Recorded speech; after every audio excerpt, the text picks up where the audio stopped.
4 years ago today, my entire family emigrated from the UK to Portland, Oregon, and as part of the moving process, we had to say goodbye to our 2011 UK spec Japanese-built Nissan LEAF. It had become one of the highest mileage Nissan LEAFs in the entire UK, and when we sold it, it had 80,000 plus miles on the clock. Fast forward 4 years, and the car that we purchased second-hand to replace it, this 2013 Nissan LEAF, now has far more miles on it than our original LEAF did when we said goodbye. And alongside cover all of the new cars that you can buy today, we also like to cover used cars and how they're faring after many years of use. This car has now been on the road since 2013. It's now 2019. So how is it faring after 6 years of use and 4 years with the Gordon Bloomfield clan? My partner still drives this on a daily basis. It's now doing 50 miles a day round trip to and from work. But how is it holding up?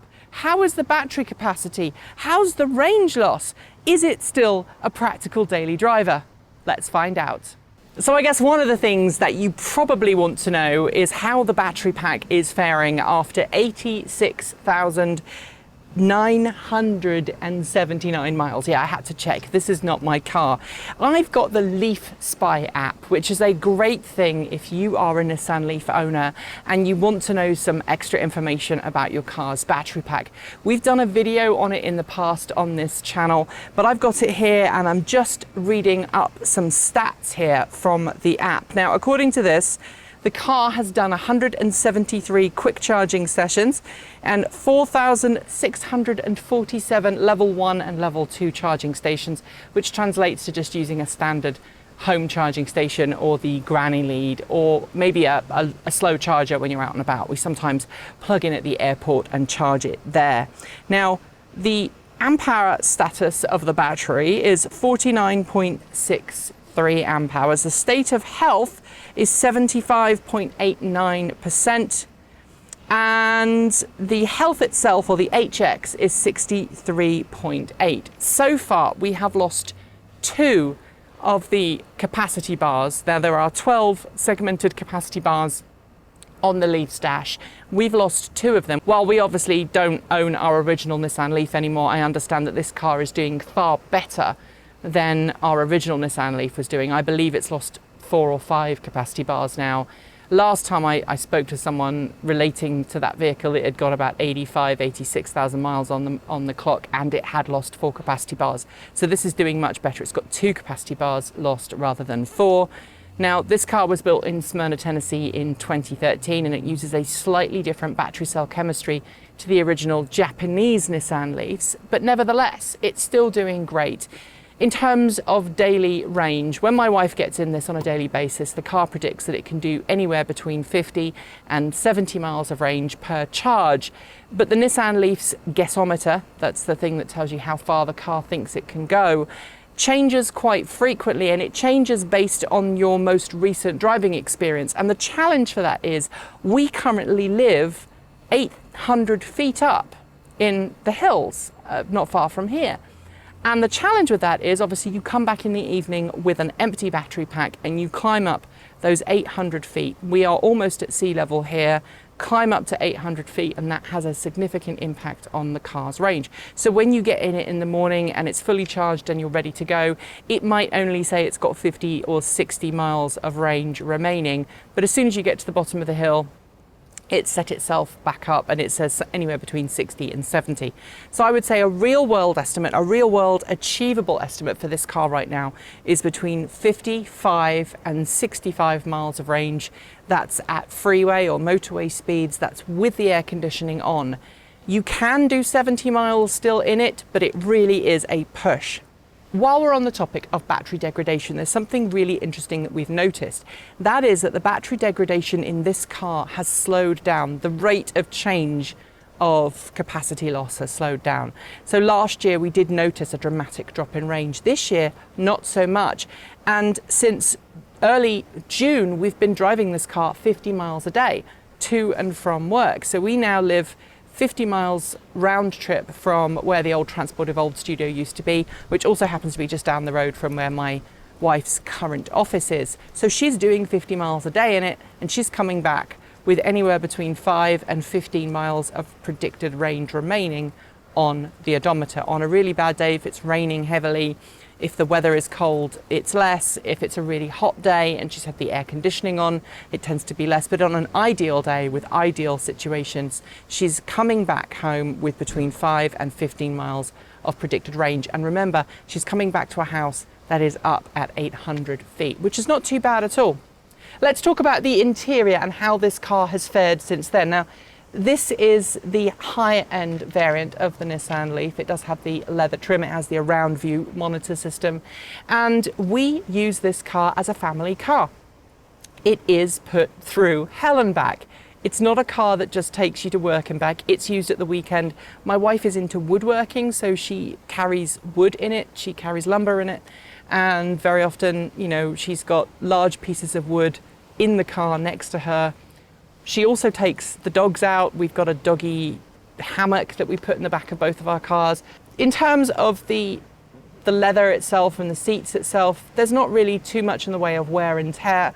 The only thing I would say is that the back seats now have succumbed to the toenails of our Labrador just a little bit. But all in all, the car cleans up really well.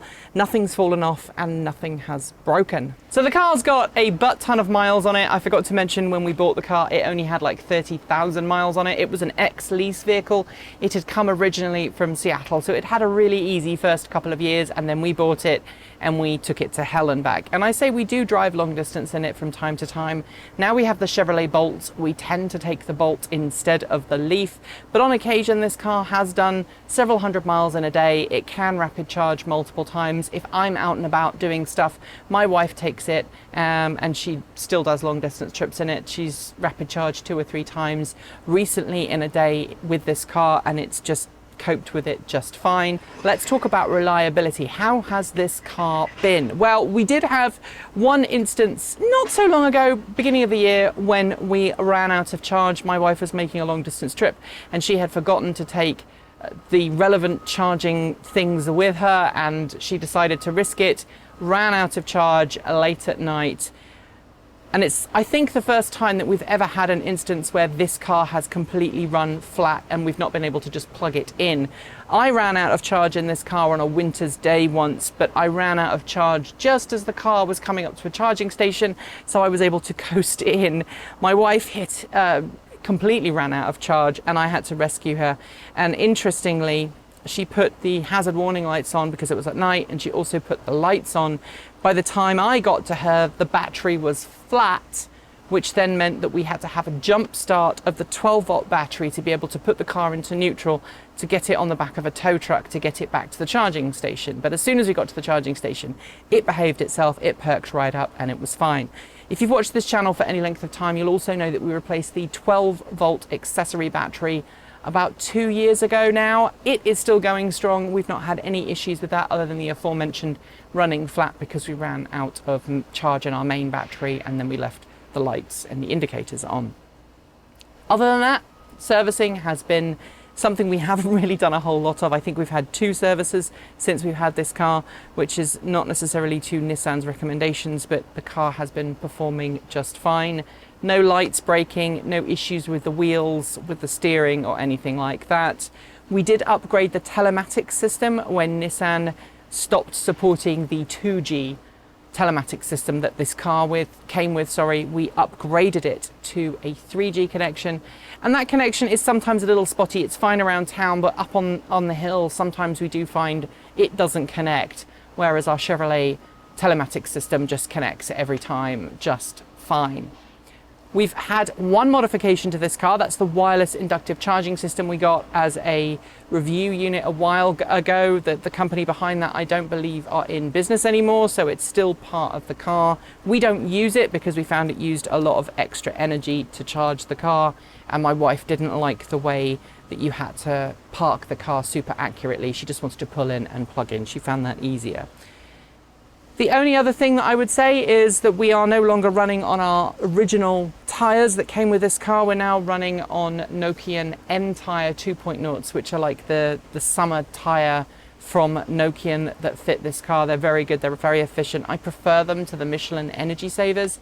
But other than that, this car has been absolutely fantastic. Would I recommend someone buy one of these first generation Nissan Leafs today? Absolutely, if the following criteria are met. You have access to rapid charging infrastructure if you do need to make that long distance trip. You don't live somewhere where it's super hot. It is nearly 100 degrees Fahrenheit here today in Oregon, and it's at that kind of temperature that the battery really starts to suffer. Luckily, because we're at a higher elevation in the evening, the car does get to cool down. It is a lot cooler up in the hills than it is down here in the valley. But if I was in Arizona, Southern California, or any southern hot state, especially a hot, humid state, I would worry about this car because it doesn't have active thermal management. But if you're in somewhere where, you know, the summer temperatures don't get super hot, then I have no faults to give this car. It has been super reliable. It's been just a daily driver, which gets me to the conclusion that I want to make here. After, you know, 4 years of ownership, next year the finance for this car will be paid off. We've got a super low loan from our credit union to buy this car. We may keep this car. We haven't decided for sure yet, but it has been super reliable. And as long as it doesn't drop a huge amount of range this winter, we will probably keep it. I should note that our daily driving requirements of this car are much higher than your average person. You know, we do 50 miles a day in it. Most people would only need to do 20 or 30, and for that, this car would be ideal. So if you're in the market for a Nissan Leaf or a used electric car, this is a good starting place as long as you're not in one of those hot places. I love this car. It's been super reliable, and I do have a soft spot for it, despite it only having a real world 55 to 65 miles of range. I'm interested to see if you have a 2013 Nissan Leaf sitting in your garage somewhere, so let me know if you have one, what your ownership experiences have been. Has it been a reliable car for you? Do you use one of these as your daily driver? How much did you pay for it? And how much do you enjoy driving it? Or is it a car that you can't wait to get rid of? Leave your thoughts in the comments below. Don't forget to like, comment and subscribe. Send us some Ko-fi and help us through this heat. Support us using Patreon or visit our swag store. We'll be back soon with more content, but until then, keep evolving and don't get too hot.